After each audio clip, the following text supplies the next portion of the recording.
Shalom, here is Psalm 84. For the leader on the Gittit of the Korahites, a psalm. How lovely is your dwelling place, O Lord of hosts. How I yearn for the courts of the Lord. My body and soul shout for joy to the living God. Even the sparrow has found a home, and the swallow a nest for herself, in which to set her young, near your altar, O Lord of hosts, my King and my God. Happy are those who dwell in your house. They forever praise you, Selah. Happy is the man who finds refuge in you, whose mind is on the pilgrim highways. They pass through the valley of Baca, regarding it as a place of springs, as if the early rain had covered it with blessing. They go from rampart to rampart, appearing before God in Zion. O Lord God of hosts, hear my prayer. Give ear, O God of Jacob, Selah. O God, behold our shield. Look upon the face of your anointed. Better one day in your courts than 1,000 anywhere else. I would rather stand at the threshold of God's house than dwell in the tents of the wicked. For the Lord God is sun and shield. The Lord bestows grace and glory. He does not withhold his bounty from those who live without blame. O Lord of hosts, happy is the man who trusts in you. Interestingly, I am recording this video on Tisha B'Av, the 9th day of Av, which commemorates the destruction of the two Jerusalem temples in 586 BCE and 70 of the Common Era. And it also marks other tragic, catastrophic events throughout the history of the Jewish people. And I say that it's interesting that I record this psalm comment of 84 today because this psalm clearly revels joyously in the ability of Jewish pilgrims to travel from throughout the land of ancient Israel and all converge upon Jerusalem and visit the holy city and come to God's temple together to worship. On this very day, when we mark the destruction of God's temples in Jerusalem, we also think about the words of the psalmist, who actually defines happiness, human happiness, in terms of the ability to come to the temple in Jerusalem, to celebrate, to worship, and to praise.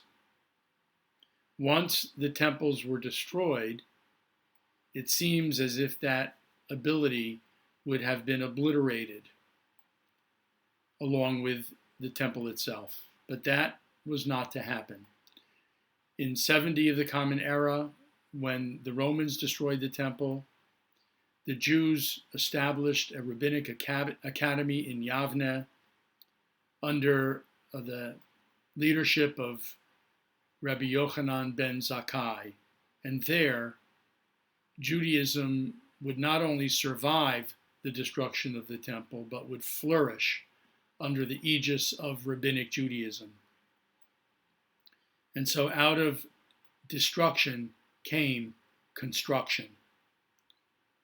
Today, we are unable to go to our synagogues and worship inside those buildings, at least most of us.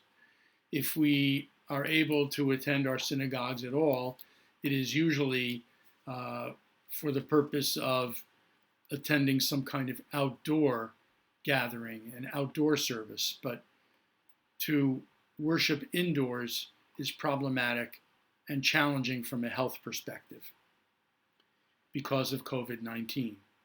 And yet, we sit in our homes, in front of our computers, on Zoom services, and we are able to find some measure of happiness, knowing that we can still be together even though it's in virtual space. Ashrei Yoshvei Veitecha Od Yahalelucha Selah. The psalmist says in verse 5, happy are those who dwell in your house, they forever praise you.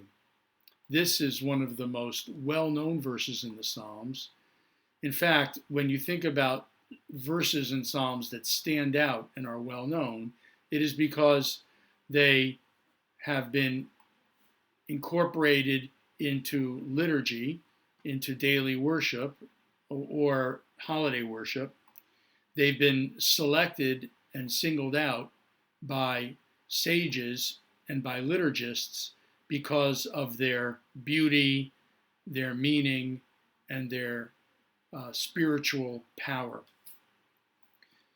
This verse is the first verse of a section that is recited 3 times every day in our worship service.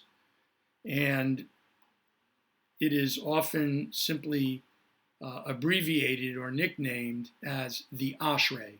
Ashrei meaning happy. This verse 5, is then followed by a verse from Psalm 144, and then Psalm 145 is recited in its entirety. And it talks about how happy we are when we are able to attend a house of worship.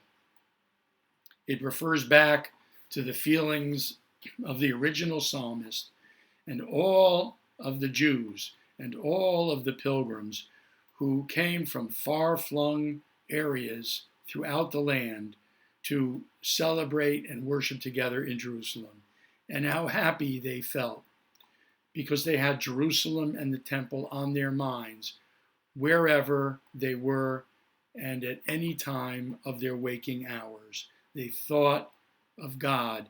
They thought of the prospect of worshiping in God's temple. And that is what made them happy. All of us, no matter what we are going through and no matter what hardships we endure, are entitled to find happiness in our lives. And what the psalmist is telling us here is that true happiness is not measured by material things or by the meeting of physical wants and physical desires. Finding ways to satisfy our cravings physically do not make us truly happy, but rather happiness is found through spiritual means, being able to worship together in God's house, originally in the temple days and now in synagogues. That's what makes us happy. Being able to be together in one common bond of humanity, worshiping God, that is what makes us happy.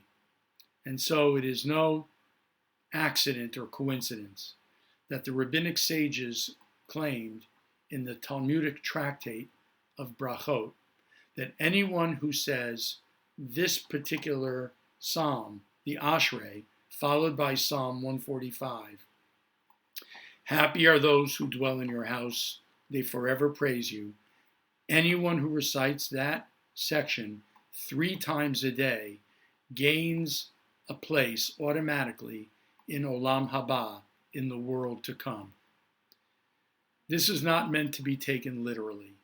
It simply means that by talking about temporal happiness in this world, even with its spiritual aspects and elements, but reflecting on happiness 3 times a day in our liturgy, gains us eternal happiness and a place in the heavenly Garden of Eden in paradise. Let's use this as a time to focus not on despair and not on sadness and not on frustration or anger or even illness, but instead let's use this as a time to focus on our spiritual capacity for finding and sustaining an attitude of happiness in our lives. If we can do that as individuals, it then can become infectious, and those around us will catch on to that attitude and aura of happiness as well. It's something we deserve. It's something that is our right. It is our spiritual heritage. Thank you.